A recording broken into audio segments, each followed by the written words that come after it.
కంచుకోట లాంటి ఆ పార్లమెంట్ స్థానంలో ప్రస్తుతం ఫిట్ చేసిన తిరగడం కష్టమేనన్నట్లుంది ఫ్యాన్ పార్టీ పరిస్థితి.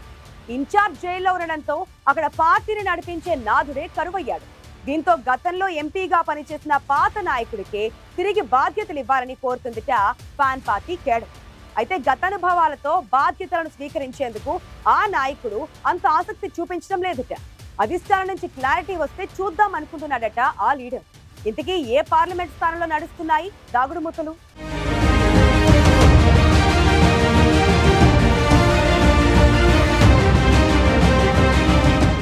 ఉమ్మడి ప్రకాశం జిల్లాలో వైఎస్ఆర్ కాంగ్రెస్ పార్టీకి కంచుకోటగా ఉన్న ఒంగోలు పార్లమెంటు స్థానంలో పార్టీ పరిస్థితి అగమ్యగోచరంగా తయారైంది.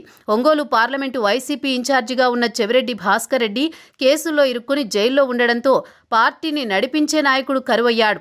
ఒంగోలు పార్లమెంటు బాధ్యతలను వైసీపీ అధిష్టానం మరెవరికీ అప్పగించకపోవడంతో క్యాడర్ డీలా పడింది. పార్టీ పిలుపునిచ్చిన కార్యక్రమాలు కూడా నిర్వహించలేని పరిస్థితి ఒంగోలు పార్లమెంటు నియోజకవర్గంలో నెలకొంది. ఉమ్మడి ఆంధ్రప్రదేశ్ రాష్ట్రంలో ఒంగోలు పార్లమెంటు స్థానం ఏర్పడినప్పటి నుంచి కాంగ్రెస్ పార్టీకి కంచుకోటగా ఉండేది. 1952 నుంచి 2024 వరకు జరిగిన 18 ఎన్నికల్లో కాంగ్రెస్ 10 సార్లు విజయం సాధించగా 2 సార్లు ఇండిపెండెంట్లు, సిపిఐ ఒకసారి గెలిచాయి. ఒంగోలు పార్లమెంటు స్థానంలో కాంగ్రెస్ పార్టీ టికెట్ దక్కించుకుంటే చాలు ఎంపీగా గెలిచి పార్లమెంట్లోకి అడుగుపెట్టేవాళ్లు ఇక్కడి నుంచి పోటీ చేసిన నేతలు. టీడీపీ ఆవిర్భావం తర్వాత జరిగిన 11 ఎన్నికల్లో ఆ పార్టీ కేవలం 3 సార్లు మాత్రమే గెలిచింది. వైసీపీ ఆవిర్భావం తర్వాత 3 సార్లు ఎన్నికలు జరిగితే ఆ పార్టీ 2 సార్లు గెలిచింది. 2014లో వైవి సుబ్బారెడ్డి, 2019లో మాగుంట శ్రీనివాసులరెడ్డి వైసీపీ నుంచి విజయం సాధించారు.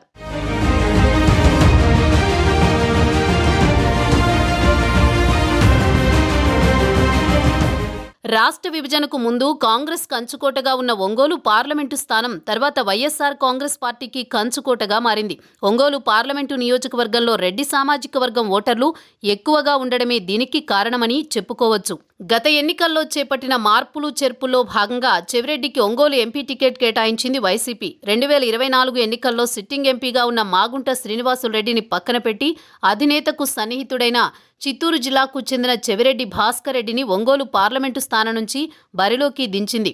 దీంతో వైసీపీ వీడి టీడీపీలో చేరిన మాగుంట చెవిరెడ్డిని ఓడించారు. దీంతో కంచుకోట అనుకున్న చోట ఫ్యాను పార్టీకి ఓటమి ఎదురైంది.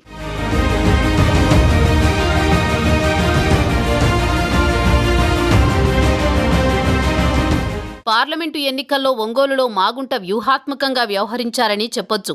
కూటమి ప్రభంజనానికి తోడు చెవిరెడ్డి నాన్ లోకల్ ఇష్యూని లేవనెత్తారు. పార్లమెంటు స్థానానికి సంబంధం లేని వ్యక్తిని గెలిపిస్తే అభివృద్ధి జరగదన్న అంశాన్ని ప్రజల్లోకి బలంగా తీసుకువెళ్లడంలో మాగుంట సక్సెస్ అయ్యారు. ఓటమి తర్వాత చెవిరెడ్డి భాస్కర్ రెడ్డి ఒంగోలుకు దూరంగా ఉంటూ వచ్చారు. అప్పుడప్పుడు చుట్టపు చూపుగానే వచ్చేళ్లేవారు.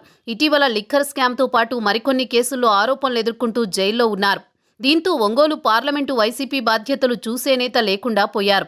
ఎన్నికల్లో ఓటమి తర్వాత జిల్లాకు చెందిన ముఖ్యనేత బాలినేని జనసేనలో చేరడం, చెవిరెడ్డి జైల్లో ఉండడంతో జిల్లాలో వైసీపీ పరిస్థితి అగమ్యగోచరంగా మారింది. దీంతో ఒంగోలు పార్లమెంటు బాధ్యతలను స్థానికంగా సంబంధముండే నాయకుడికి అప్పగించాలని పార్టీ క్యాడర్ కోరుకుంటోంది. ఈ నేపథ్యంలో వైవి సుబ్బారెడ్డి పేరు తెరపైకొచ్చింది.